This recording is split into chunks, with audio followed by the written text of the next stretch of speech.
Today's episode is with a former D1 wrestler, four times founder, with two exits. He's current CEO of Fulfill.com, the number one 3PL marketplace for warehouse services. Please welcome Joe Spisak. Thanks for joining me, man.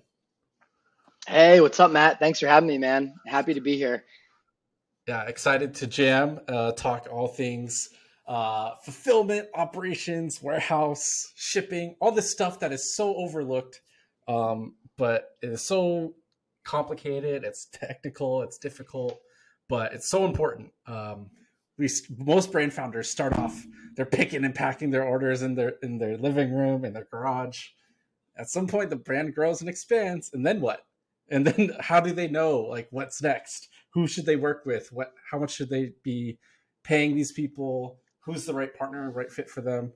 So I think that's what we're going to focus on today, is kind of going through all that process. So Joe, like, what is the like right time, and I'm saying that in air quotes, for a brand founder to go from doing it themselves to working with a 3PL? Yeah, great question, man. And I'm excited to talk all things logistics and shipping today. I know it's traditionally thought as being pretty unsexy in our industry, but it's just such a huge part of e-commerce and being able to run a successful operation and scale your company successfully. So, although it can be a little unsexy, it's so important. So, I'm excited to dive in a little bit more. So, to answer your question, uh, in air quotes, when is it time to look for a fulfillment center?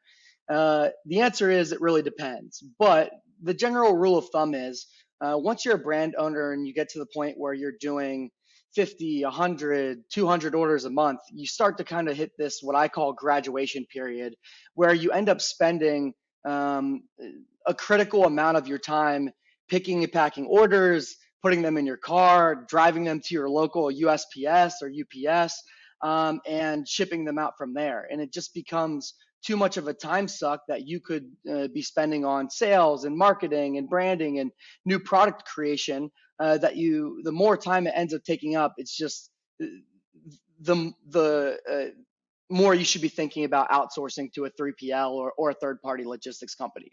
So although, as you know, cash is king and cash flow is so important, especially in those early stages of starting your e-commerce brand, your company. So you want to keep it in-house as long as you can, and to keep that cash flow up so you can dump that back into paid marketing or content creation or whatever your growth strategy is. You're very quickly going to see that the benefit of working with a 3PL is going to start outweighing the extra 10% in cash flow that you're able to keep coming back into your company. And then you have to start looking at almost like economies of scale. So if you are doing your own fulfillment at home, you're probably going to Amazon or uline.com to buy your packaging. You probably don't have shipping discounts with one of the big four shipping carriers, being UPS, USPS, DHL, Ecommerce, or FedEx. So you're probably shipping like near retail rates. And then you also probably are buying your own software. So you start to add up all of these other costs, and the bigger you get and the more you add those things together, the more it makes sense to outsource to a 3PL for sure. Yeah, no, that's great. I love it depends, but then you actually answered the question.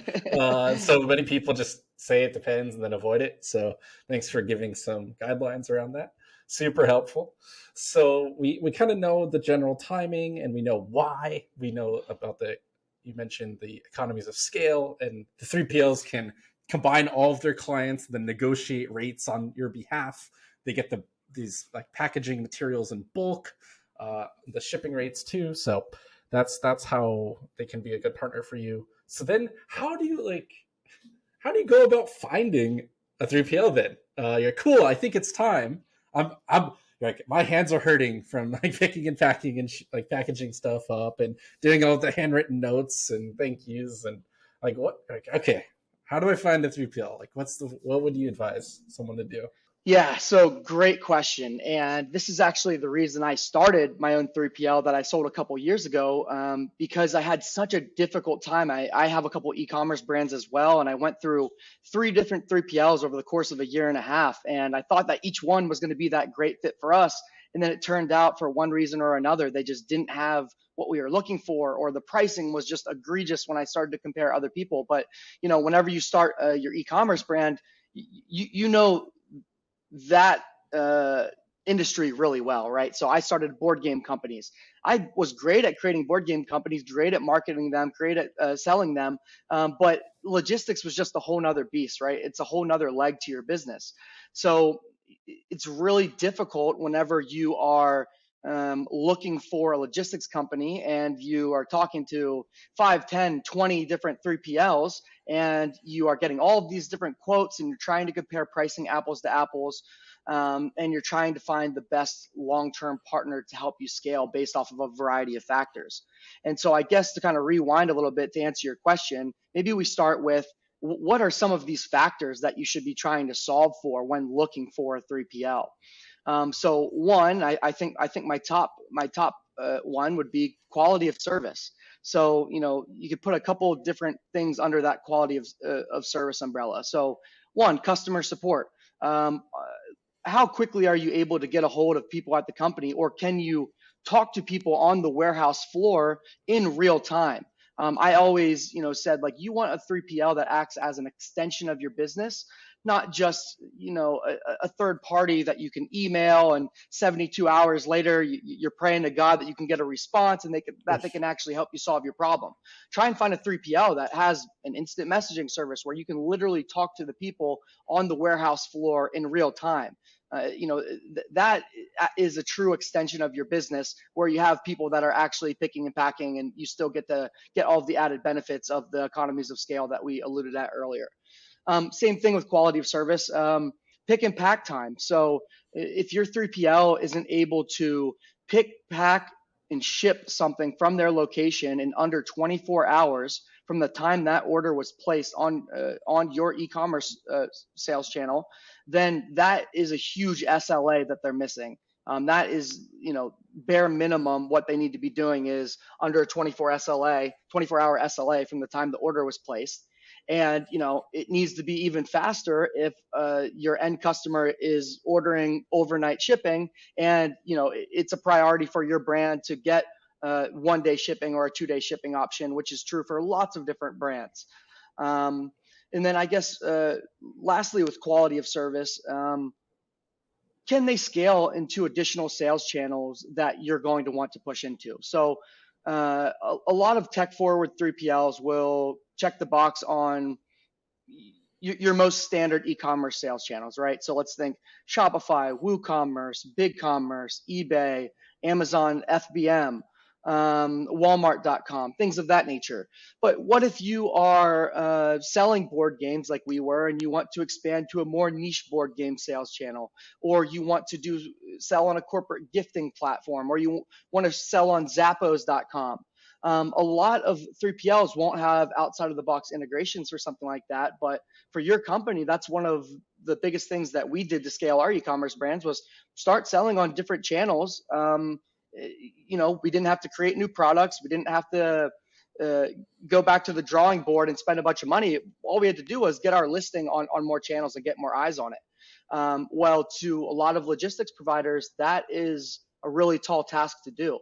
A direct integration with new channels, but there's lots of people that can do it, and it's really not that difficult if you have the right partner.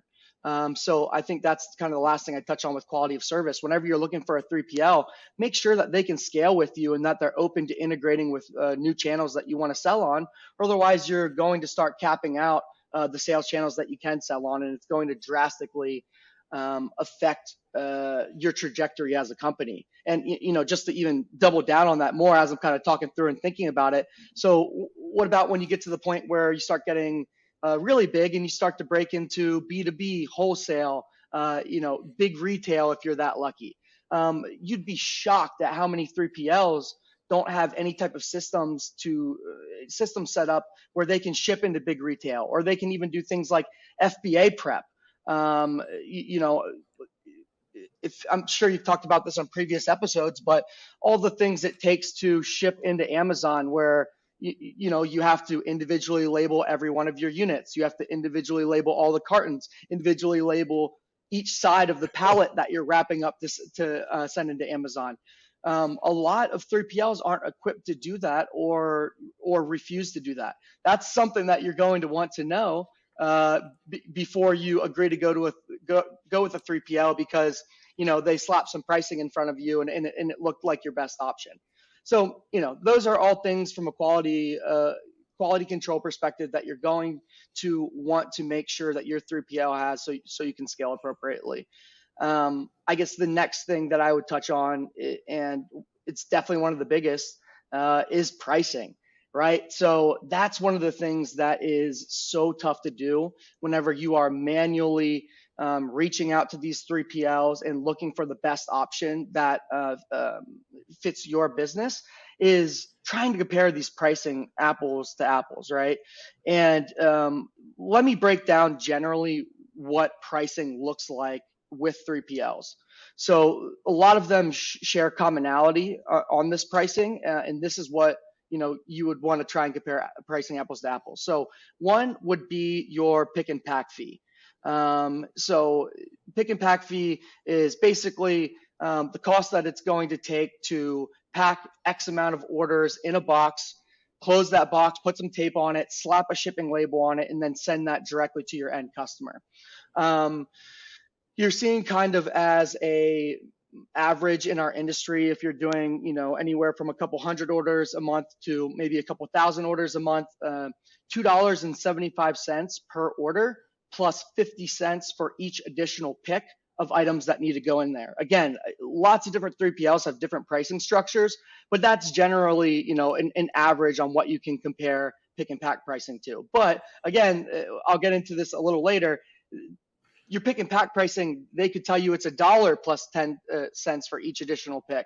And that doesn't necessarily mean you're getting the best deal with them either, right? People bake in margin in all sorts of other areas as well. So another pricing component that you're going to see commonly among 3PLs, storage pricing. So storage pricing is typically either done by the amount of cubic volume you're taking up in a warehouse in real time. So warehouses will be able to see exactly how much space you're taking up and then bill you on like a daily basis directly to your credit card. Or some warehouses that don't bill cubic may do it on a bi-weekly or monthly basis based off of how much pallet space you're taking up with them, how much shelf space you're taking up with them, and then how much bin space you're taking up with them. So they'll consolidate SKUs into those individual metrics and then count it up at the end of each month, and they will put that in your bill, and then that's what they'll bill you for from a storage perspective. And then other pricing components, receiving. So whenever you are shipping via freight your pallets of inventory into these warehouses, the warehouses have to receive this inventory, which is no small task. So some people are going to ship their inventory in that is already palletized and wrapped up, coming directly from their manufacturer. Or, we've had lots of customers in the past at the 3PL that I used to own and I sold, that would do floor-loaded containers, which can take a long, long time to unload. But they can be more cost advantageous coming from the manufacturer, because you can stack a lot more units and really pack them into these containers from floor to ceiling. So general rule of thumb, again, for this, it really varies, is $15 to receive something that's palletized, or $3 to receive a loose carton is what they would call it, something that wasn't palletized. And you start to put all of these pricing components together and see how your inventory is coming in from your manufacturer, and that's when you realize there's so many different things that you can optimize, or even just slight tweaks that you could make in what your end-to-end supply chain looks like, to save 10, 20, 30% on your total landed cost. And that's when you really start to have the light bulb go off and realize how important logistics is in growing your operation, just because there's so much money baked into that, and so many savings that you can have. And then so we talked about storage, receiving, pick and pack, and then the last one, which a lot of people don't even really consider, is your shipping fees. So every day when the warehouse folks come in and, let's say you did 50 orders from your store that previous day, 50 people came and bought something from your store. That's 50 different shipping labels that need to be printed out and slapped on your orders. So that shipping pricing varies based off of the negotiated rates that your 3PL has with those big carriers. So not all negotiated rates are created equal. Some 3PL specialize in shipping big and bulky, so mainly UPS and FedEx. And some 3PLs specialize in shipping small parcel, where they have great negotiated rates with DHL Ecommerce or USPS. And let's say you're doing international volume. So there's international shipping carrier aggregators like a Flavor Cloud or an Ascendia, where they can help 3PLs and even individual shippers with their cross-border shipping and drastically lower your shipping rates if you're doing, a lot of international volume. So these are all things to consider when you're looking for a 3PL, because again, 3PLs will have better pricing in certain areas, and they'll specialize from a quality control perspective in shipping certain verticals like apparel or electronics or tabletop board games much better from a quality control perspective than other companies. So yeah, those are just a couple of the things to consider when looking for a 3PL. That was an amazing. You just got on a roll, and I was like, "Hold up, let him cook. Like, let Joe get after it." That was amazing. I was cooking, man. So I was cooking right there. That was so good. So, to recap, the initial thing to look at is quality of service, and broken down, quality of service is communication, the efficiency of that communication, and the style and the method of it. If it's only email, text, call, etc., and how quickly that is. It's then the time of order to time out the door. You said less than 24 hours is generally what you should be aiming for. And then the last piece of quality was the partially was the pricing, which you kind of went into all those different kind of variables as well. So that's kind of, and then you pick and pack, storage, inventory, shipping, all these different variable costs that you kind of broke down for us. So there's a lot in there, but it was good. And one of the things with quality control, the sales channel expansion, making sure that they have the tech integrations and the tech support team to be able to expand into new channels that you're going to want to sell on in the future. And I guess just one last thing I want to tag on that is something I've coined called flexible fulfillment. So the ability to, if you want to have custom packaging, if you want to put inserts in your packaging to help you, upsell your customers with, different offers through inserts. And those are like flexible fulfillment. You want to make sure that your provider has the ability to be able to do stuff outside of the realm of take your product off the shelf, stick it in a box, slap a label on it, and send it out. You need a true growth partner that can act as an extension to your business and will be able to allow you to indulge in all of these brand management experiments you want to test as you are growing your brand. You don't want to be limited by, oh no, we can't do this, we can't do that. You need you need a partner that can say yes and be able to do what you guys need them to get done. Flexible fulfillment is a term I like. So thank you for sharing that. And for a lot of brands, especially these D2C focused, like founder based, and we're a small brand, and they're kind of leaning into that angle, then more personalization, customization, flexibility, that matters more. To some people, on the other hand, maybe they don't care about that at all. They're just like, cool. Like, I just want you to efficiently, the quickest and most accurate with a few order like mess ups or returns or whatever needed is to grab it off the shelf, put it in the box, label, go. So I think it's important and to know what you care about, if your brand, if that's part of your brand, or what you're prioritizing in your margin dollars. Like, you only have so much money to go around and so many things to care about. So some brands care about everything. They care about all this stuff. They want all the bells and whistles. And some people are like, nope, just keep it simple. So really good stuff there. So Joe, you've kind of broken down a lot of the process for us, and kind of a lot of the variables, a lot of the pieces of the puzzle. Um, he said compared apples to apples, and I was like, did he do that on purpose? Because the card game, like in the board game and stuff. I was like, did he do that? Like, I was just thinking, I was just like smiling. I'm like, oh man, No, that's no, so I good. didn't. But if the pun was good for you, then just let it go. I did it on Yes, purpose then. yeah, yeah. That was scripted. Yeah. So okay, so you have all these factors, all these variables. You're talking to a few different people. Does physical location, like geography or regionalization, matter at all, or when does it matter? If like I'm in California and I've been packing here in California, in the Bay Area, but my 3PL, the best one I found so far, is across the country. Does it matter for me? Does it matter for my manufacturer? Like, let's talk about that a little bit more. Yes, you're thinking all in the right spots here because geography is a huge one of the variables to consider whenever you are looking for a new 3PL. And I'll give you a couple of different examples here. So this is probably the number one reason geography would be important to you is because of freight costs and what port your inventory is coming into if manufacturing overseas, which most people are. Most people are manufacturing in China or India.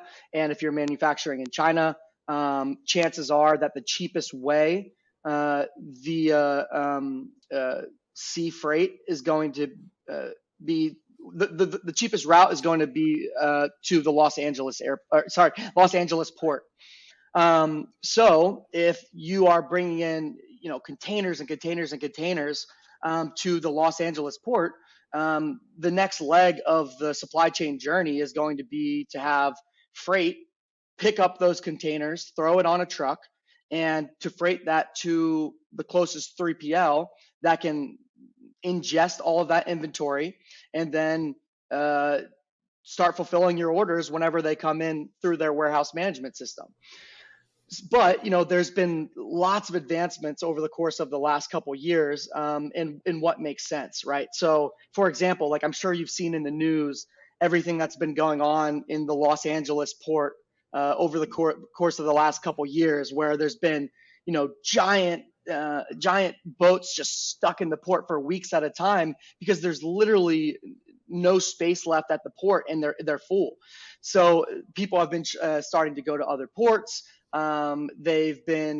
It's basically that cost benefit analysis of weighing in, hey, where does it make sense to boat our inventory to freight to the closest warehouse, to find a warehouse that has the best, most advantageous pick and pack pricing, shipping pricing. And that's kind of the whole game that you're playing whenever you're looking for a 3PL as a whole. And then let's say, maybe you're not going to ship via sea and you're shipping via air. A lot of people do that quite often if they have lower amounts of inventory or they're really in a crunch and they need to get something in before holiday season or whatever peak season is for them. They could fly it in. But moral of the story is that is a huge reason for selecting a 3PL in the right geography, is because you're trying to figure out that balancing act on where should our manufacturer ship our inventory in, and then how much is it going to cost us to run freight from that port to where our 3PL is, which is why you're seeing, like, because cost per square footage is getting so expensive in like the Los Angeles market, we're seeing like $2 plus per square foot, which is absolute insanity if you compare that to like where I bought my warehouse in central Pennsylvania for a fraction of a fraction of a fraction of that price. But it doesn't necessarily mean Pennsylvania is the best option for people either. So you see a big push coming into like Nevada and people in Arizona, where although it's going to be more expensive to freight that inventory a longer distance, it's much cheaper from a storage perspective. So that's the balancing act right there. Wow.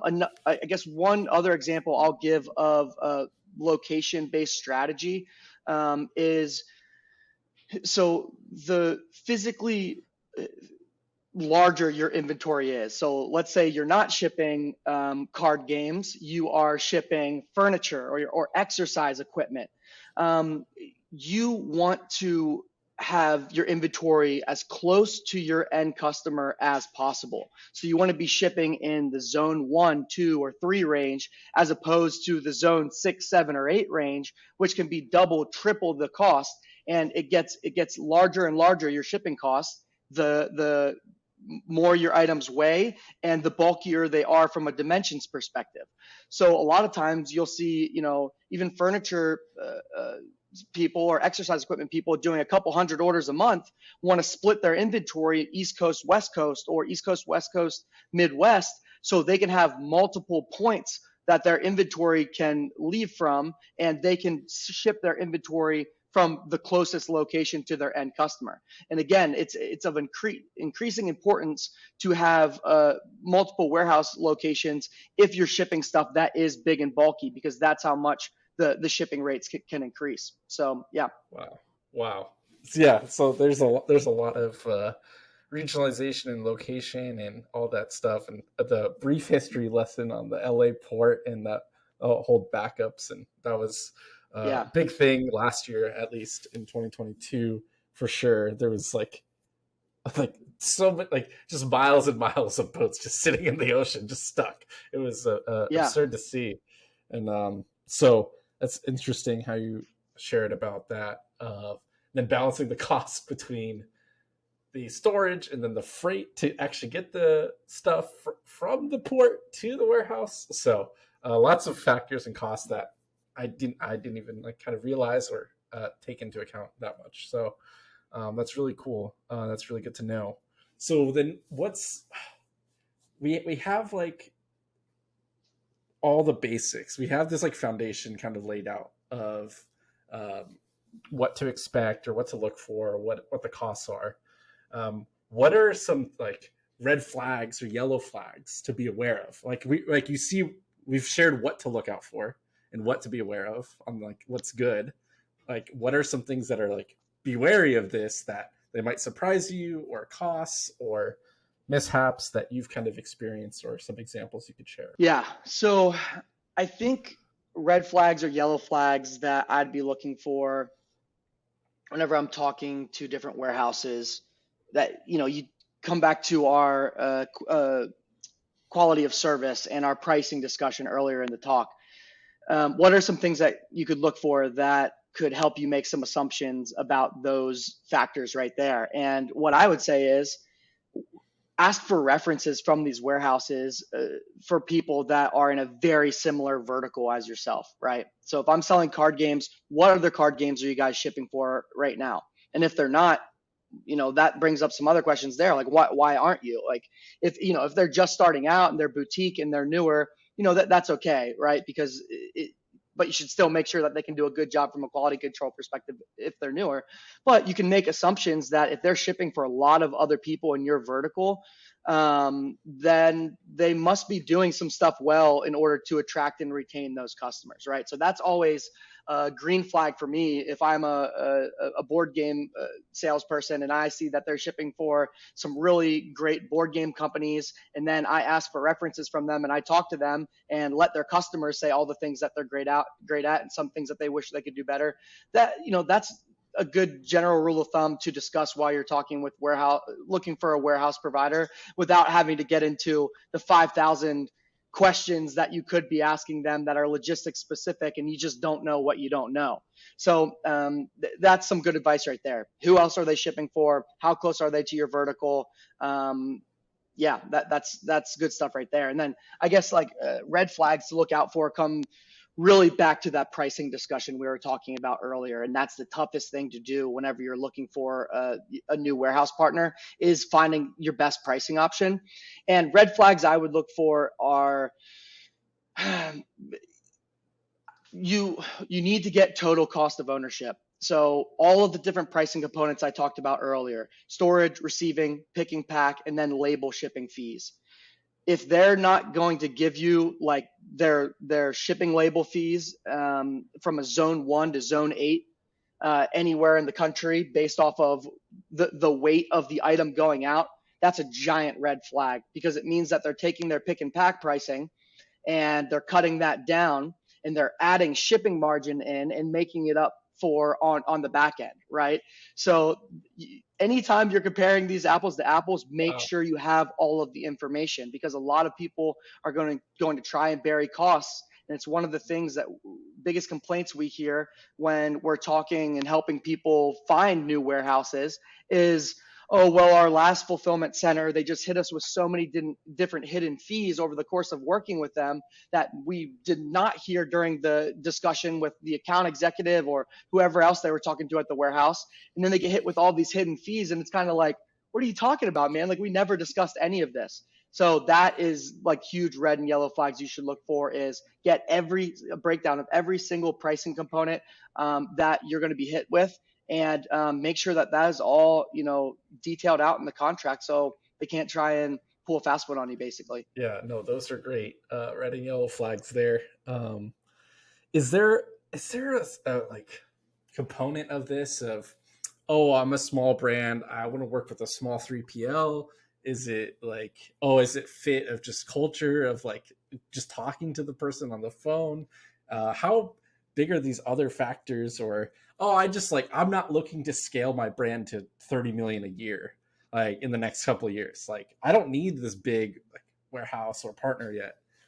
I just want someone I can trust and rely on.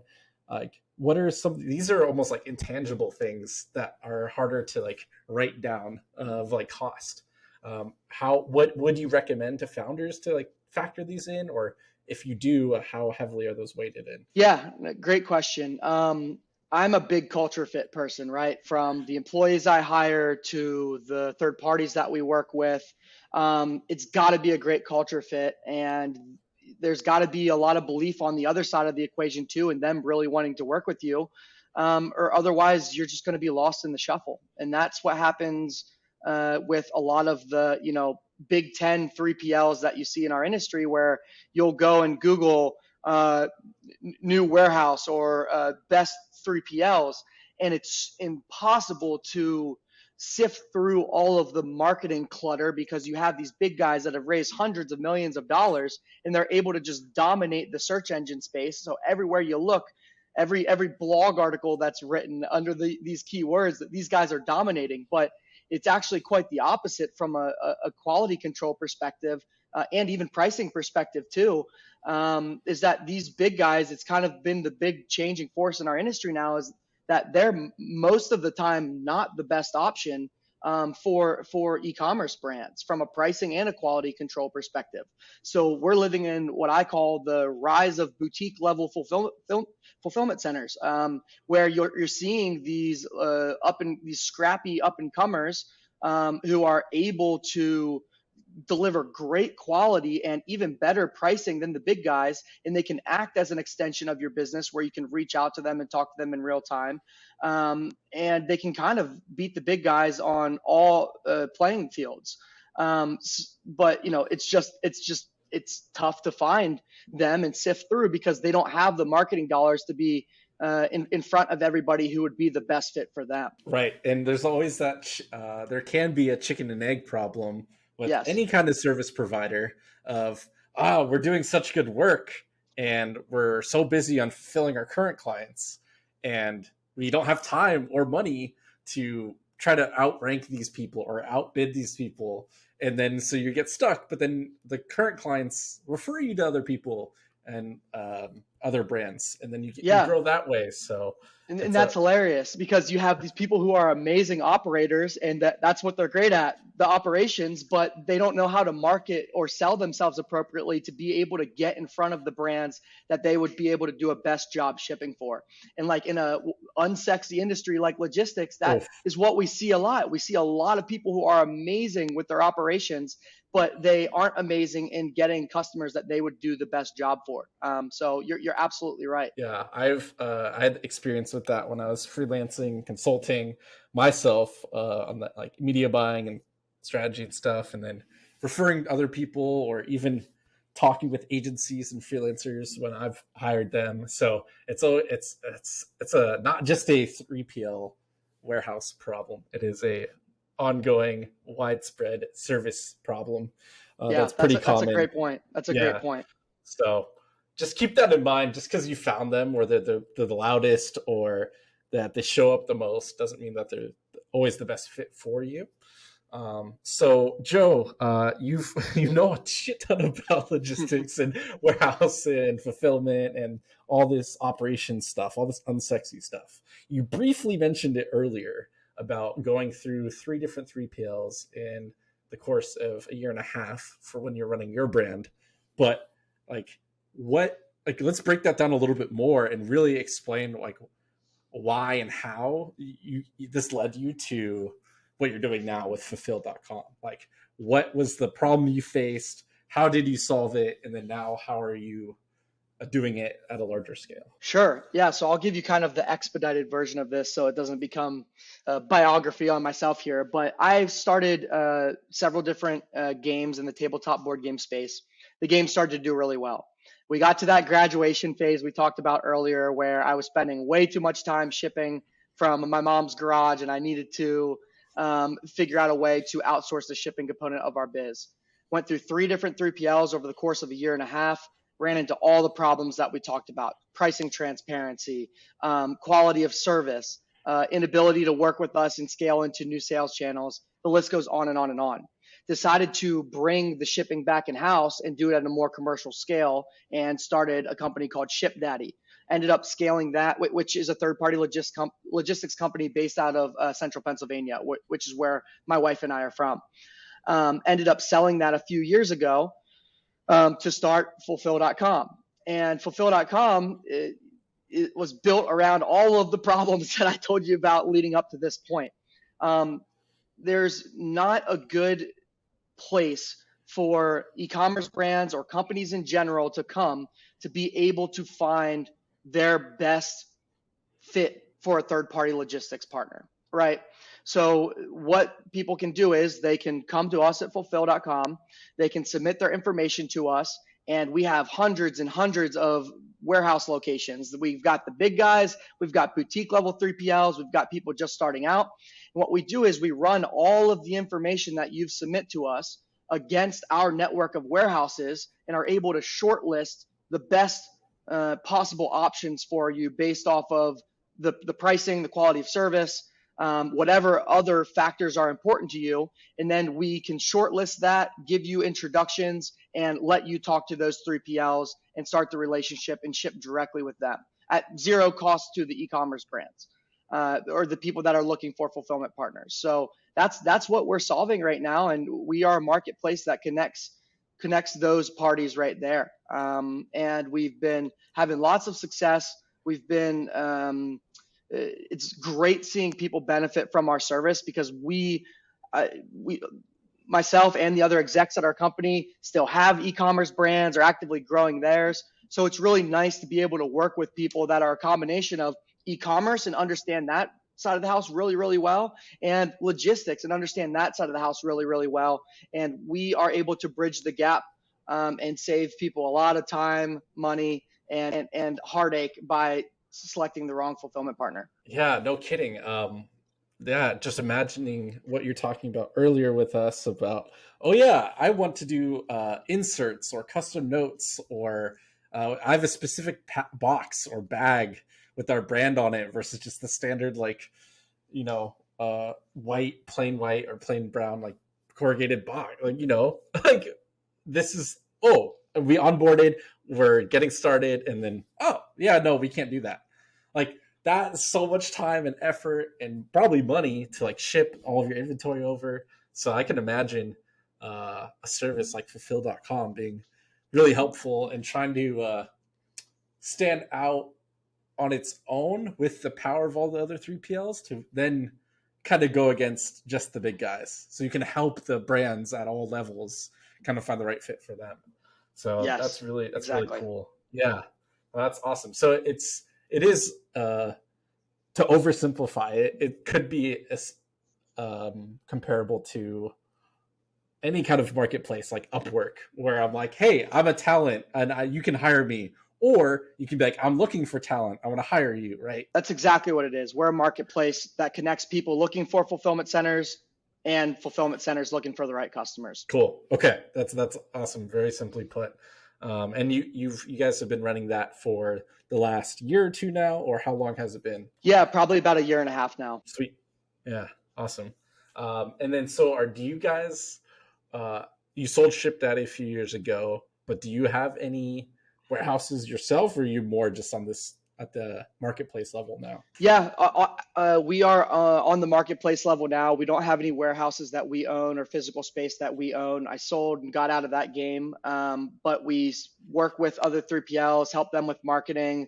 We do that as well just because, it makes sense. That's one of the codes I felt like I really cracked at ShipDaddy is how to build these marketing systems to find your ideal customer profile. So, we're kind of like an all-around consultative growth service for e-commerce brands and 3PLs alike. But that's the core function of our business is a marketplace that connects people with the right shipping partners, and that's where we will continue to build out. And we're building tools behind that to make the process even easier as we speak. But right now, we have our team of experts and all of our data for the warehouses on the back end. We're able to punch that data in and start to push out stuff to us where we can shortlist the warehouses and give it to the people that are looking. That's I was gonna say that's so awesome and cool, but then I like that's so nerdy of us. Like we get excited about this like super insider industry stuff, but it's true. It's like that's cool. It's great.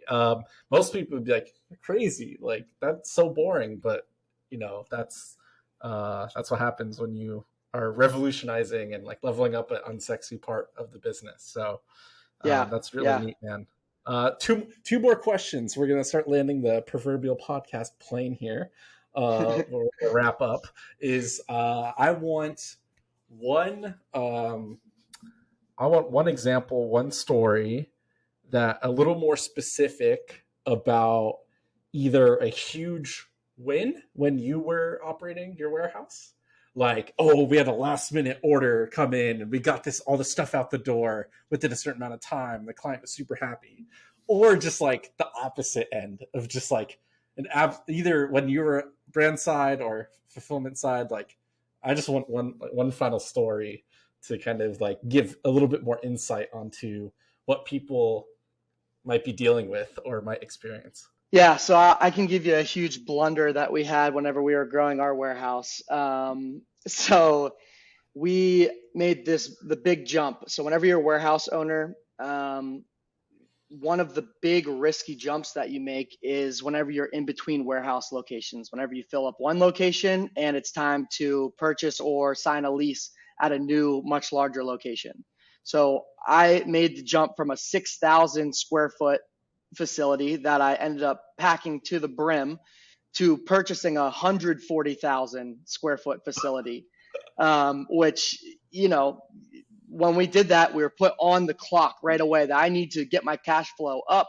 I was bootstrapping the company myself, so I wasn't exactly rolling in it at the time. So it was a very big risk for us, but one that I wanted to make as we grew our company.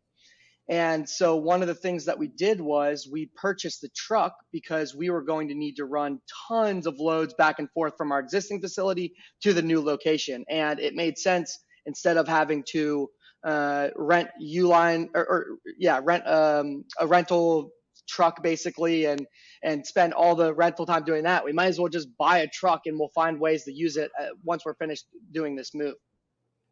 So we finally finished purchasing the truck. We were getting ready to use it. And the very first day that we had the truck, one of our guys ran it into a tree and ripped off the entire top of the truck. So I had to, at the time when cash flow was most crucial at our company, I was paying for this truck that we just wrecked. And now I'm renting multiple trucks to be able to go on this move. So we ended up just paying so much more money than what we, really had in our budget. But I think through hard work and perseverance and the ability to, get the rest of our team on board and really say, hey, like we have to kick it into overdrive right now because our back's against the wall. That's what we did. And we ended up coming out on the other side of it, all better from it. But at the time I was seriously nervous. But I think, it's just a testament to being an entrepreneur and some of those roller coaster hurdles that you have to go through in order to climb your way up. And it's something I can look back on and thankfully laugh at now. But at the time, I was not laughing. I was sweating it No, out. no, absolutely not. Wow. Man, thanks for sharing a blunder. A lot of people just share the wins and the pretty stuff. So Yeah, yeah, yeah. appreciate you being real with us on that. And then I like to wrap up with anything that I didn't ask that's been on top of your mind lately, whether that's a piece of content you just saw that you reacted to, whether that's something that you wanted to say earlier but kind of forgot, or I didn't ask the right question so you couldn't share.